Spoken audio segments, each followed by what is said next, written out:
Classes के online YouTube channel पर आपका हार्दिक स्वागत है। देखो, पीछे 2 कक्षाएं हमने पढ़ी, तीसरा पार्ट इसी गई, उसी में नेक्स्ट आ गई। अब इसमें देखो रास्ते से संबंधित बातें हैं। किससे संबंधित बातें हैं? रास्ते से संबंधित प्रश्न। ध्यान रखना, आयत में रास्ते से संबंधित प्रश्न। देखो, आयताकार आकृति, कोई भी चतुर्भुजाकार आकृति होती है, उसमें 2 प्रकार के रास्ते बनते हैं, 3 प्रकार के तो मैं बता रहा हूं, तो ध्यान से देखना है एक बार।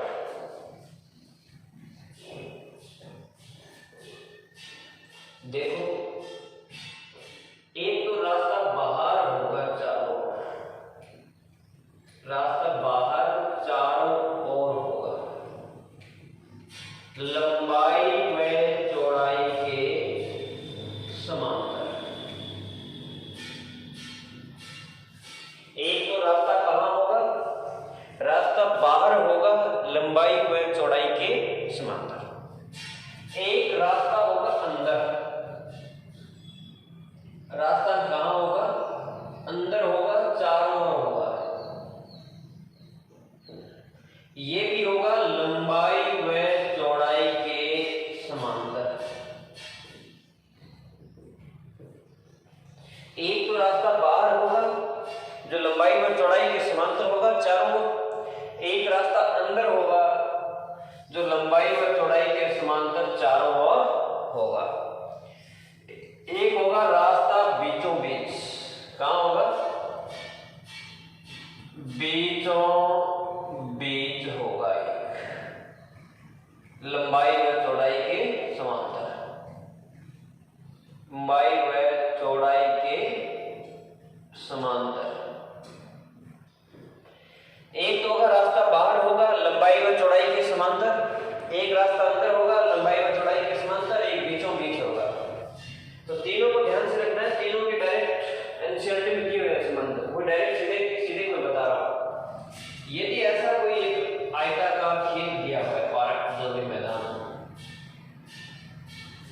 यहां भी ऐसा कोई एक आयताकार मैदान दिया हुआ है और यहां भी एक कोई आयताकार मैदान दिया हुआ है। ये इसकी लंबाई दे रखी और ये इसकी दे रखी है चौड़ाई। ये इसकी हो गई लंबाई, ये इसकी चौड़ाई, ये इसकी लंबाई, ये हो गई इसकी चौड़ाई। ये कह रहा है इसके बाहर चारों ओर जैसे ये इस प्रकार से कोई एक रास्ता बना हुआ है। किस प्रकार से बना हुआ है? इस प्रकार से एक रास्ता बना हुआ है। इस रास्ते की चौड़ाई कितनी है? ए दे रखी है। इस रास्ते की चौड़ाई कितनी दे रखी है? ए। यहां रास्ता अंदर बनेगा तो इस प्रकार से एक रास्ता बनेगा। कैसा बनेगा? इसकी चौड़ाई भी ए होगी तो इसकी चौड़ाई भी ए होगी, इसकी चौड़ाई भी ए होगी, इसकी चौड़ाई भी मान लो ए है। इसी प्रकार से यहां पर भी एक रास्ता इस प्रकार से बनेगा और एक रास्ता बीचों बीच बनेगा तो इस प्रकार से बनेगा। और इसकी चौड़ाई ए दे रखी है तो इसकी चौड़ाई भी कितनी हो जाएगी? 1 हो जाएगी। यहां पर भी चौड़ाई कितनी हो जाएगी? 1। तीनों चित्र। जब रास्ता बाहर बनेगा तो इस प्रकार से चारों ओर बनेगा। इस प्रकार से रास्ता अंदर बनेगा तो रास्ता चारों ओर बनेगा। ये रास्ता बन गया बीचों बीच। अब यहां से आगे आपको ध्यान देना है, यदि आपको रास्ते का क्षेत्रफल निकालना है, रास्ते का क्षेत्रफल निकालें तो यहां यदि रास्ते का क्षेत्रफल, अब देखो यदि रास्ता बाहर है तो किसी भी आकृति का क्षेत्रफल घटेगा नहीं, बढ़ने की संभावना है तो प्लस का चिन्ह आएगा। यहां अंदर हो गया तो चिन्ह माइनस का। ये रास्ता अंदर है तो भी चिन्ह किसका आएगा? माइनस का, क्योंकि क्षेत्रफल घटने की संभावना है। यहां लिखेंगे तो रास्ते का क्षेत्रफल होता है 2a ब्रैकेट में l + b प्लस में 2a, यानी रास्ते की चौड़ाई का दुगुना, लंबाई प्लस चौड़ाई प्लस 2a। इसी प्रकार से यहां रास्ते का क्षेत्रफल लिखेंगे तो ये हो जाएगा रास्ते का क्षेत्रफल बराबर ये हो जाएगा 2a ब्रैकेट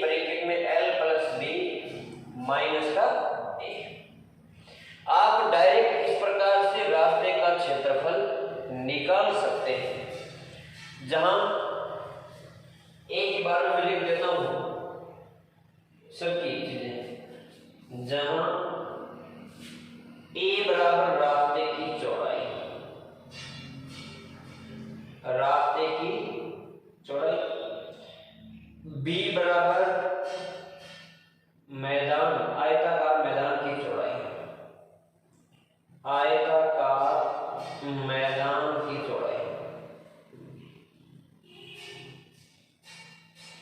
एल बराबर लिखना है आयताकार मैदान की लंबाई, मैदान की लंबाई। ध्यान रखना यदि रास्ता बीचों बीच बना हुआ है तो इसमें से धुआं हटा देना, इसका क्षेत्रफल बन जाएगा। यदि रास्ता बाहर है तो चिन्ह आएगा प्लस का, यदि रास्ता अंदर है तो चिन्ह आएगा माइनस का। तो उदाहरण का नेक्स्ट, उसके बाद आगे लिखते हैं।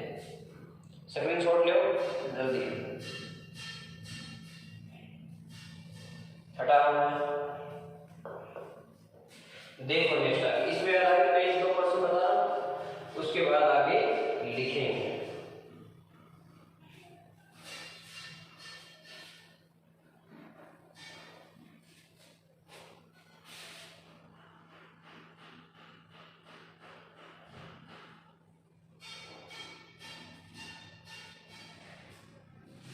देखो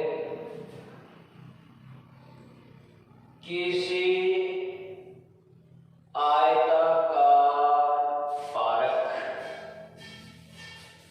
की लंबाई व चौड़ाई क्रमशः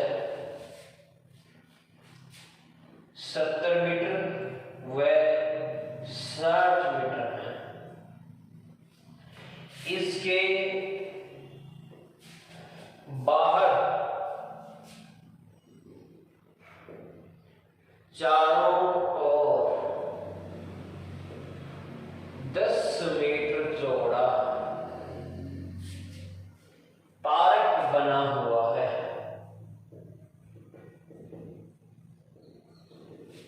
सॉरी, रास्ता बना हुआ है। इसके बाहर चारों ओर 10 मीटर चौड़ा रास्ता बना हुआ है। तो रास्ते पर 2 रुपए प्रति वर्ग मीटर की दर से 2 रुपए प्रति वर्ग मीटर की दर से घास लगवाने का खर्च क्या होगा? लगवाने का खर्च क्या होगा? किसी आयताकार मैदान की लंबाई व चौड़ाई दे रखी, तो उसके बाहर चारों ओर 10 मीटर चौड़ा रास्ता बना हुआ है। तो रास्ते पर 2 रुपए प्रति वर्ग मीटर की दर से घास लगवाने का खर्च क्या होगा? ये कह रहा है कि एक आयताकार मैदान है,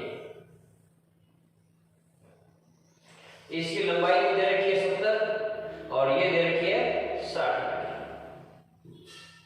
इसके बाहर इस प्रकार से 10 मीटर चौड़ा एक पथ बना हुआ है। ये 10 मीटर चौड़ाई है, ये भी 10 मीटर चौड़ाई है, और ये भी कितनी है? 10 मीटर है, और ये भी कितनी है? 10 मीटर। तो यहां से मैंने इसको इस भाग का क्षेत्रफल निकालना है। रास्ते का इस भाग पर हमें क्या लगाना है? घास लगाना है। तो इस भाग का क्या निकालना पड़ेगा? हमें क्षेत्रफल निकालना होगा। तो रास्ते का क्षेत्रफल बढ़ाना है। अभी मैंने बताया कि 2a ब्रैकेट में लंबाई प्लस में चौड़ाई प्लस का 2a, यही तो बताया l plus b plus 2a। तो 2 × 10 ब्रैकेट में 70 प्लस में 60 प्लस में 2 × में 10। तो ये हो गया 20 गुणा में, और ये हो गए 150। ये हो गए 3000 मीटर स्क्वायर आ गया। क्या क्षेत्रफल आ गया? रास्ते का क्षेत्रफल आ गया 3000 मीटर स्क्वायर। उसके बाद कहा है कि खर्च निकालना है, तो खर्च बराबर ये हो जाएगा 3000 इंटू में 2 बराबर रुपए हैं 6000 रुपए। कितने रुपए का खर्चा आएगा? 6000 रुपए का खर्चा आएगा। नेक्स्ट देखो इसी में, अब देखो ऐसे सवाल बार बार लिखने की आवश्यकता नहीं, क्योंकि यदि रास्ता अंदर होता तो यहाँ चिन्ह किसका कर देते, माइनस का, और रास्ता यदि बीचों बीच होता तो यहाँ माइनस का चिन्ह तो होता, लेकिन ये दुआ गायब हो जाता। इतना ध्यान रखना है। नेक्स्ट टूडी में दूसरी नेक्स्ट आकृति पढ़ते हैं वर्ग। कौन सी आकृति पढ़ते हैं, वर्ग। देखो एक बार,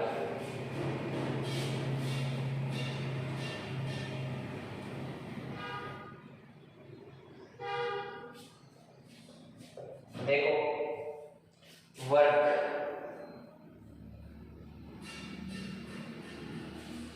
देखो वर्ग क्या होता है, यदि हम लंबाई और चौड़ाई बराबर कर दें और इनको एक नया नाम देते हैं भुजा, तो क्या बन जाएगा, वर्ग बन जाएगा। यदि हम आयताकार आकृति की लंबाई बराबर किसके कर दें, चौड़ाई के, और इसको एक नया नाम दे दें जो जिसको दे दिया हमने भुजा, तो क्या बन जाएगी आकृति, वर्ग बन जाएगी। तो यहां से देखें आगे, ये कोई वर्गाकार आकृति आपको दे रखी है, ये कोण भी 90 डिग्री का, ये कोण भी 90 डिग्री का, ये कोण भी 90 डिग्री का, ये कोण भी कितने होता है। ये भुजाएं आपस में कैसी होती है, बराबर होती है। तो विशेषताएं लिखनी है, तो पहली विशेषता जो अवयव तो कितने हो गए इसमें, 10 हो गए। किसी भी चतुर्भुज में 10 अवयव होते हैं, याद रखना। आयत भी चतुर्भुज है, वर्ग भी चतुर्भुज है, समलंब चतुर्भुज भी चतुर्भुज है, और कोई डायरेक्ट चतुर्भुज भी नाम आ जाए, किसी का पर्टिकुलर नाम न आए तो भी, यदि आपको पूछ ले किसी चतुर्भुज में कितने अवयव होते हैं, तो आपको बताना है 10 अवयव होते हैं। चतुर्भुज में 4 उसमें भुजाएं होंगी, 4 उसमें कोण होंगे, और 2 उसमें विकर्ण होंगे। हाँ, यदि किसी पर्टिकुलर नाम देता है तो भी 10 अवयव होंगे, ये ध्यान रखना है। दूसरी बात, किसी भी चतुर्भुज की रचना के लिए कम से कम कितने अवयव जरूरी होते हैं, 5 अवयव जरूरी होते हैं, बात ध्यान रखना है।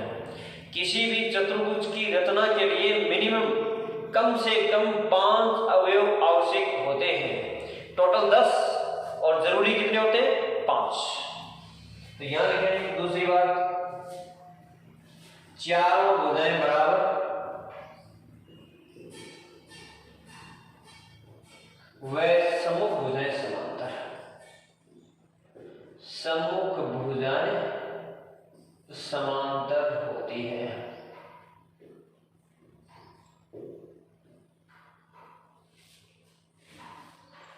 तीसरी बात ध्यान रखिए,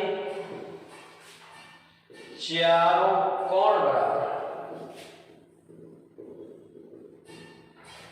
प्रत्येक कोण 90 डिग्री का होता है, प्रत्येक कोण 90 डिग्री का होता है। इसके अलावा एक बात और ध्यान रखनी है कि वर्ग के विकर्ण एक दूसरे को समकोण पर समद्विभाजित करते हैं। वर्ग के विकर्ण एक दूसरे को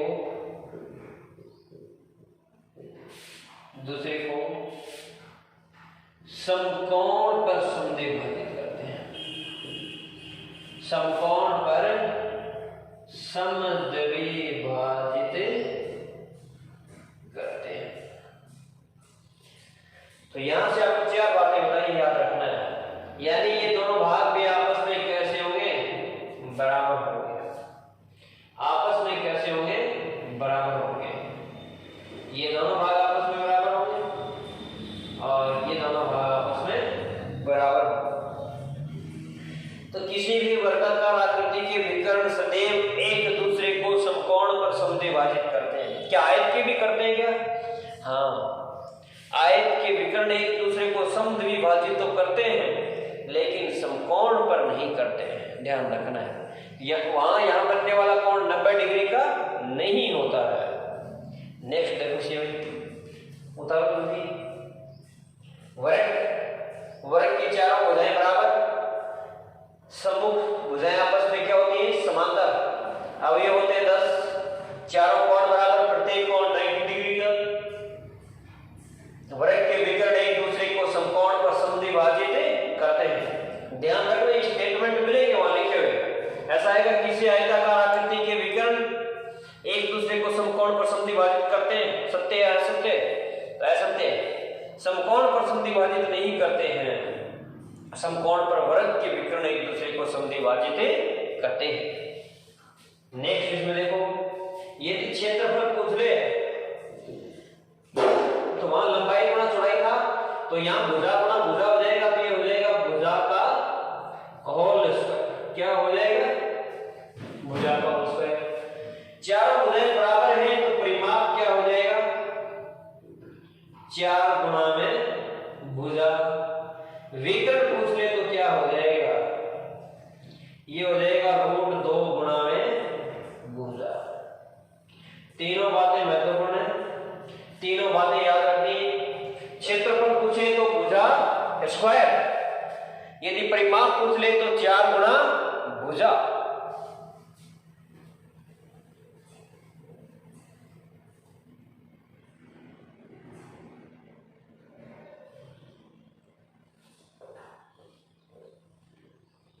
और विकर्ण पूछ ले तो √2 गुणा में भुजा।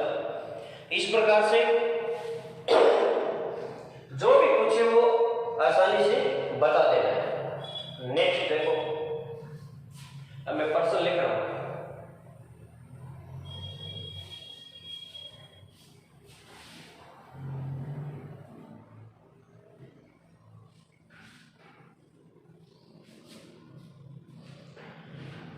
देखो क्वेश्चन 1, किसी वर्गाकार आकृति की भुजा की लंबाई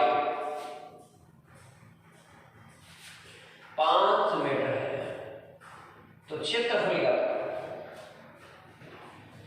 तो क्षेत्रफल व परिमाप ज्ञात।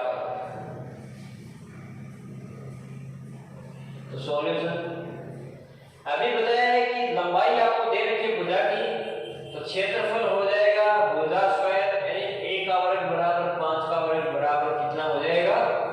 25 मीटर स्क्वायर। यदि आपसे पूछ ले कि परिमाप बताओ, तो ये बताया था 4 4 गुना, तो 4 गुना 5 बराबर में हो जाएगा 20 मीटर। ये ध्यान देना, परिमाप मीटर सेंटीमीटर किलोमीटर इसमें आएगा, जबकि क्षेत्रफल मीटर स्क्वायर सेंटीमीटर स्क्वायर यानी वर्ग मीटर में आएगा, या वर्ग सेंटीमीटर में आएगा, या वर्ग किलोमीटर में आता है। नेक्स्ट देखो, इसी में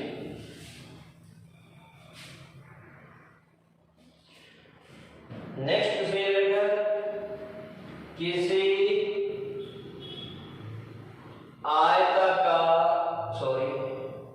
किसी वर्गाकार आकृति का क्षेत्रफल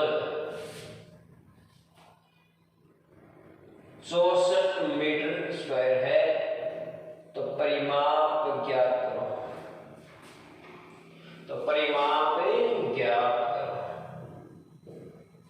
तो यहां से आपको ध्यान देना है, क्षेत्रफल दे रखा है, क्षेत्रफल बराबर कितना दे रखा है?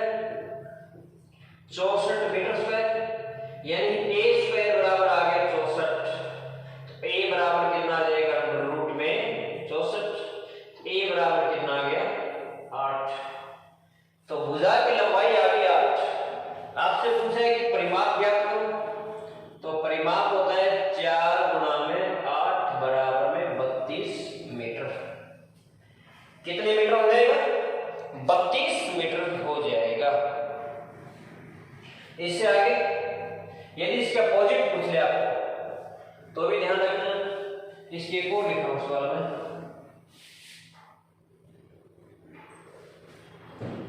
क्वेश्चन ये लिखा, किसी किसी वर्गाकार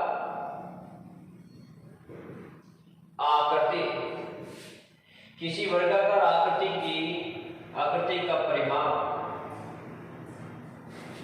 36 मीटर है, तो क्षेत्रफल ज्ञात करो। तो क्षेत्रफल क्या होगा? परिमाप पूछा है, परिमाप बराबर दे रखा आपको 36, यहां से आप निकालेंगे 4a बराबर 36, 4 को इससे काटोगे तो a बराबर 9 आ जाएगा। कितना आ जाएगा? 9।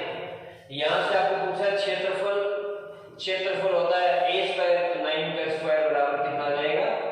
81 मीटर स्क्वायर आ जाएगा। क्षेत्रफल कितना आएगा? 81 वर्ग मीटर आ जाएगा। उसके बाद नेक्स्ट कड़ी में देखिए, इसी में आगे, तो यदि आपको क्षेत्रफल दे के परिमाप पूछे या परिमाप दे करके क्षेत्रफल पूछे तो आप ज्ञात कर सकते हैं, आसानी से ज्ञात कर सकते हैं ना, कर सकते हैं। आपको जो दे रखा है उसका फॉर्मूला लगाना है। जैसे परिमाप 36 दे रखा है तो परिमाप का फॉर्मूला होता है 4a बराबर 36, a बराबर 9, क्षेत्रफल निकालने के 9 का वर्ग 81। इसी पिछली बार हमें क्षेत्रफल दे रखा तो क्षेत्रफल का फॉर्मूला लगाया, a स्क्वायर बराबर 64, a बराबर 8 आ गया। उसके बाद हम डायरेक्ट उसका क्या निकाल सकते हैं, आगे जो पूछा है उसका मान ज्ञात कर सकते हैं। नेक्स्ट देखो, नेक्स्ट क्वेश्चन ये है कि एक वर्ग का क्षेत्रफल एवं उसके विकर्ण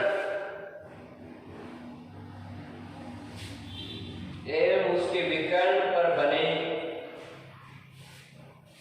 वर्ग के क्षेत्रफल में, एक वर्ग का क्षेत्रफल एवं उसके विकर्ण पर बने वर्ग के क्षेत्रफल में क्या अनुपात होगा?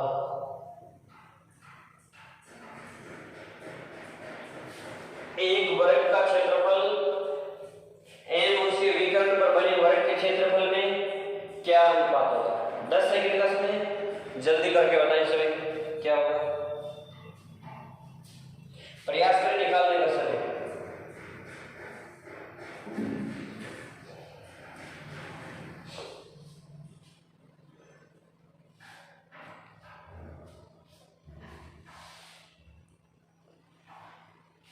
जिसका आंसर 1:2 आ जाए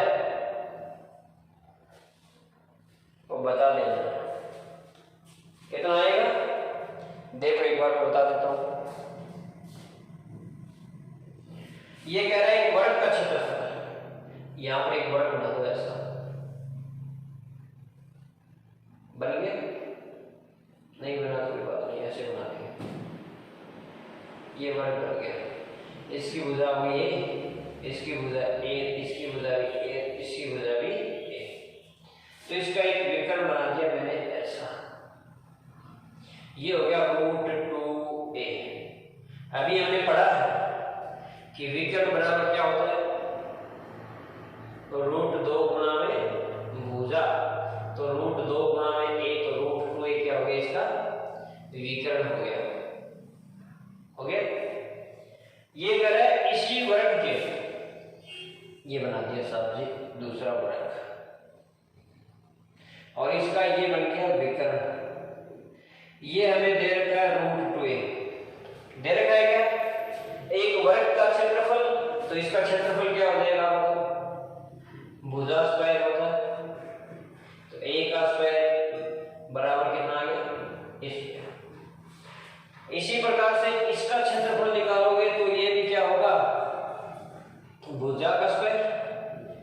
लेकिन ये कह रहा है इसके विकर्ण पर बने वर्ग, तो इसके विकर्ण पर इस प्रकार से क्या बनेगा, एक वर्ग बन जाएगा, क्या बन जाएगा, इस प्रकार से एक वर्ग बन जाएगा।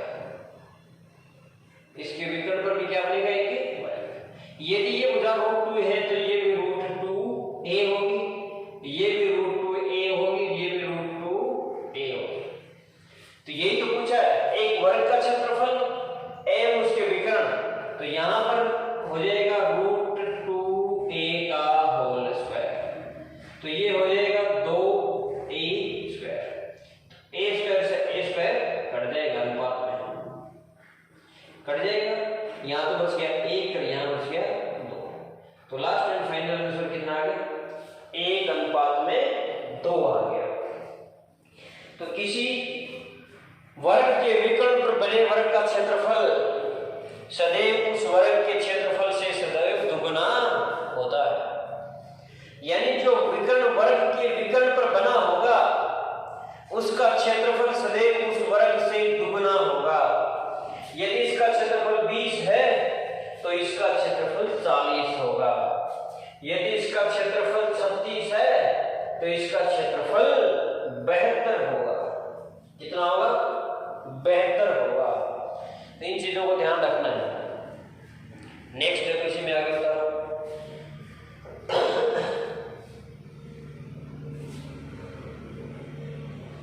तो किसी वर्ग का क्षेत्रफल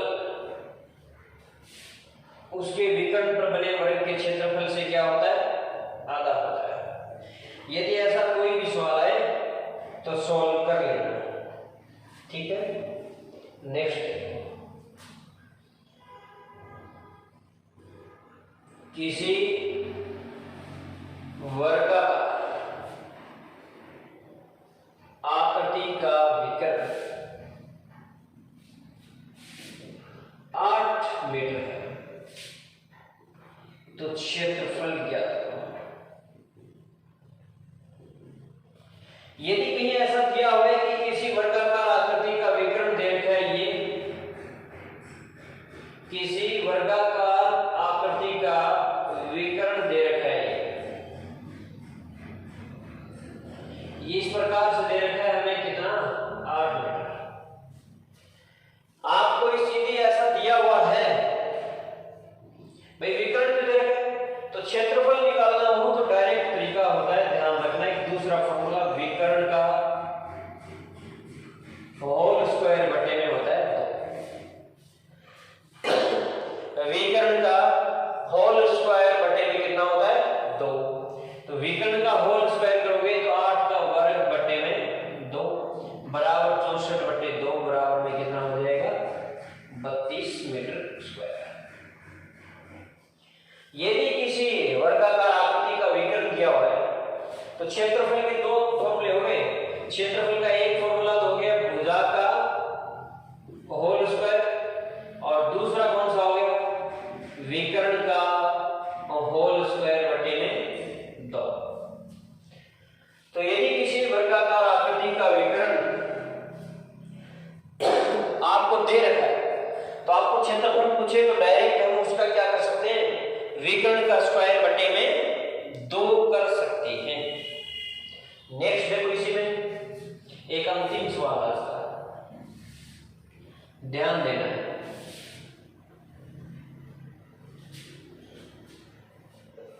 किसी वर्गाकार आकृति का क्षेत्रफल 72 वर्ग मीटर है, तो विकर्ण की लंबाई क्या है?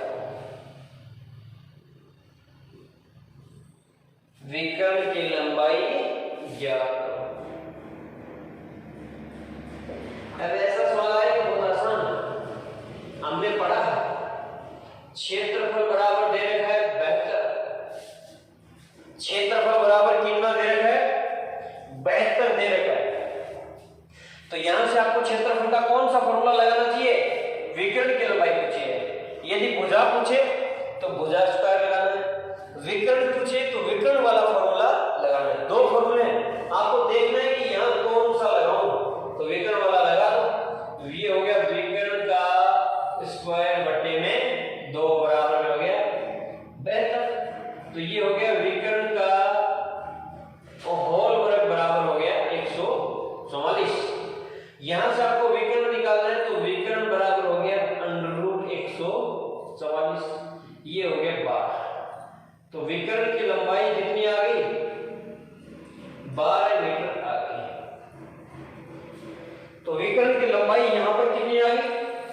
मीटर आ गई। तो किसी भी वर्गाकार आकृति का विकर्ण दिया हुआ है तो क्षेत्रफल ज्ञात कर सकते हैं, और क्षेत्रफल दिया हुआ है तो उसका विकर्ण ज्ञात कर सकते हैं। यदि वीडियो पसंद आए तो ज़्यादा से ज़्यादा लाइक एंड शेयर करें, अधिक से अधिक लोगों को पहुँचाएं और सब्सक्राइब करना न भूलें। Thank you so much. Next class जल्दी।